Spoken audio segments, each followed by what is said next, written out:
people. A2 back. Yeah, it's been a minute. New developments, new things happening. Just wanted to check in with y'all for a second. What I did was I actually am team driving now. I changed that up due to the fact of, like I told you before, Western Express is a company that you just want to go and get all the fundamentals of learning how the industry and the business works, how to work at Qualcomm, how the inner workings of the company goes, the equipment, the routes, your GPSs, all of that stuff. There was an incident that did happen, no accidents or anything, but if you do work for this company, there is a rule that you do have to follow, which I didn't, but that's just me. Weekend dispatch with Western Express is horrible. So, like I said, get in close with your DM, and when it comes to the weekend loads, try to get your DM to send you loads that will get you through the weekend, so you don't have to deal with the weekend dispatch. Specifically, ask your DM to set you up with the load to get you to Monday morning until he comes back on shift. Because I got stuck out there with a weekend dispatch, and I was constantly trying to get in contact with dispatch, and they didn't answer me. I was stuck. I couldn't find a trailer. Nobody was answering the phone. Then when they did finally start answering me, I asked them a few questions after I had asked them like 50 questions.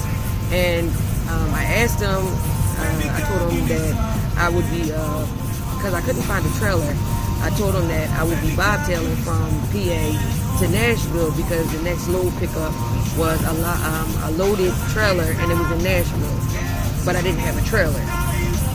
Whenever you're doing a load and you're going from one shipper or consignee to another shipper or consignee, you're always supposed to have either a load on you or an empty trailer on you. Never bobtail anywhere unless you're given specific instructions to do so. I bobtailed over 800 miles from PA to Nashville, but my truck actually needed work. So when I got down there, I picked up a co-driver along that way, and when we got to Nashville, we went from Northeast Regional, which I was, to Team Drive OTR. He was a flatbed driver, and I taught him how to do van. So now he knows how to do flatbed and van. But as far as bobtailing, don't do it, because at the end of the day, they basically tried to blame it on me, saying I didn't have authorization to bobtail that far without permission, which in my opinion, I did get a yes. I told them that I couldn't find a trailer, and the next load was a loaded trailer, and it was in Nashville.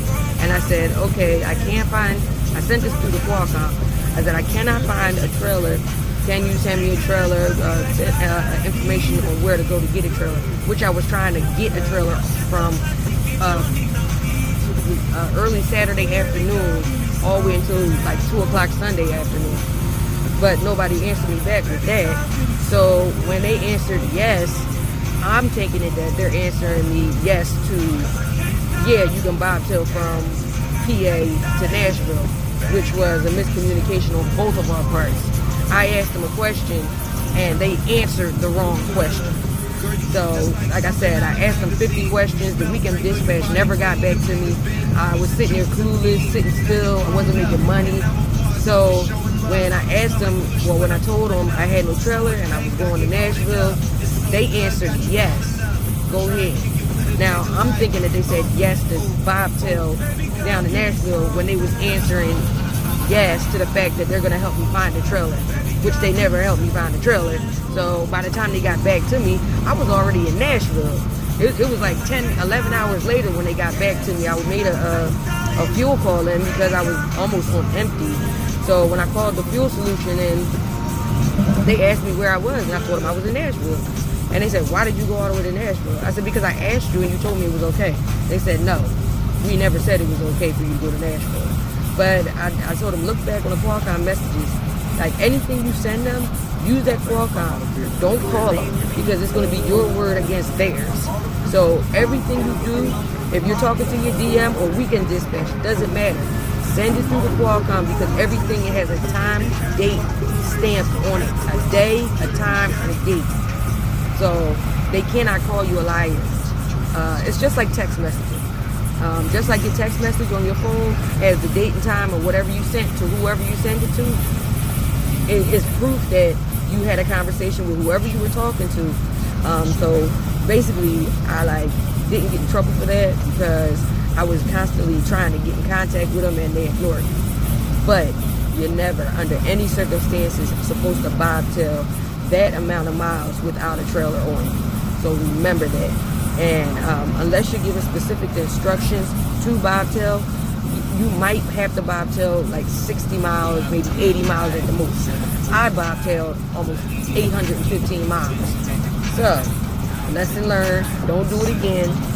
Their concern was, how are we going to explain the fuel that you used without a trailer on you going from PA to Nashville? So me being the woman that I am, I said, all right, since it's a miscommunication on both parts, I'll pay for the fuel. I ain't got a problem. But they couldn't charge me because, like I said, it was a miscommunication on both ends. But because I offered to pay the fuel cost, I think they let me slide. But just don't do that under any circumstances unless you get specific instructions from whoever you're talking to. Do not bobtail without them telling you to. That's another lesson that you have to worry about learning while you work at Western Express. All right. But like I said, I put my truck in the shop, so they did an alignment. They fixed all the stuff they think needed to fix while I was there.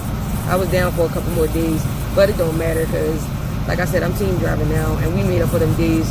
In 3 days, we got like almost 3,000 miles. So, however you want to do it, whether you're going to be solo Northeast region or solo flatbed or solo van, OTR, they really don't. They say that they don't offer OTR, and it's basically Northeast regional OTR, but they give you loads, whether it's back and forth, 800, 900 miles a day, or every other day. You still make some miles, whether you team or you solo. It doesn't matter. Just get the experience that you need to get. Stay for at least 6 months if you can tolerate it for a year, if you can do that long. And as far as them making you sign a contract, like I said before, I don't know if I addressed this before. There's an issue if you're a student straight out of school and you come to Western Express, they try to get you to sign a 6 month contract that'll lock you in to working for them for 6 months. This is how you get over. It's a contract, so it's date specific, it's time stamped on the day that you get hired. Keep track of the day you got hired. If they tell you work for them for 6 months and you get a $2,500 bonus if you get no accidents and you have a clean record in those 6 months, they're supposed to pay you $2,500. Either that or a year, $2,500. I'm not sure. You got to read your contract. But if in fact you work for them for 6 months and you have a clean driving record and they do not pay you that $2,500 bonus, they broke the contract and you can get out of it just as easy as you signed it because they broke the contract. You will be breaking a contract if you quit before time or you have an accident. So remember that. It's very technical with some stipulations in the paperwork. And excuse me with all this bumping, but my partner driving right now. We on our way to Massachusetts. But just left North Carolina going to Massachusetts. This is our weekend load, and like I said, get in with your DM and make sure that he tries to keep you busy so nobody else can instruct you during the weekend because weekend dispatch is not good enough. Try to set yourself up good and make sure you don't get stuck because if you get yourself stuck and you are not rolling, you will not be making no money. I don't know if I'm talking too fast, but just trying to get that stuff out to you. And I'm sorry, like I said, it's been a couple days that I've been trying to get this thing together. Like I said, like my videos, subscribe to my channel, and make some comments. like I said, I'm still finding this out. I'm still new out here. And like I keep saying, patience. You got to be patient if you want to learn and get all that you can from this experience. Please, you're going to do a lot of sitting. You're going to have to dig in your bag and pour out your patience. Other than that, like I said, I'm a new person, and the best way to learn is from somebody new. I'll tell you every experience that I'm going through, no holds barred. I mean, like I said, Western Express, I can't do nothing but thank them for giving me a job, and I'm very appreciative of it. And I'm taking every situation into my data banks, and I'm storing it on the shelf. And anytime I need any information, I just pull it back down and refer to my manual. That's about it.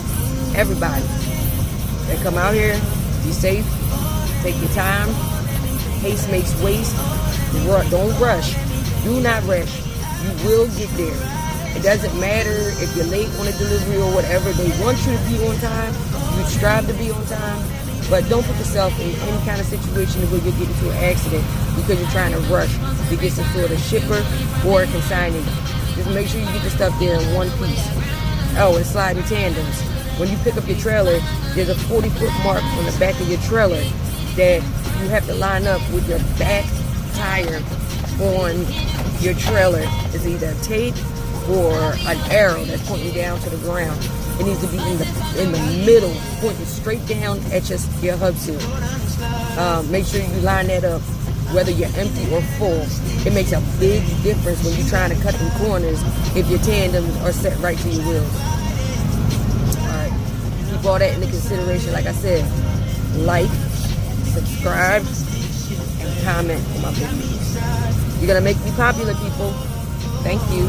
Be careful out there. Hey, peace.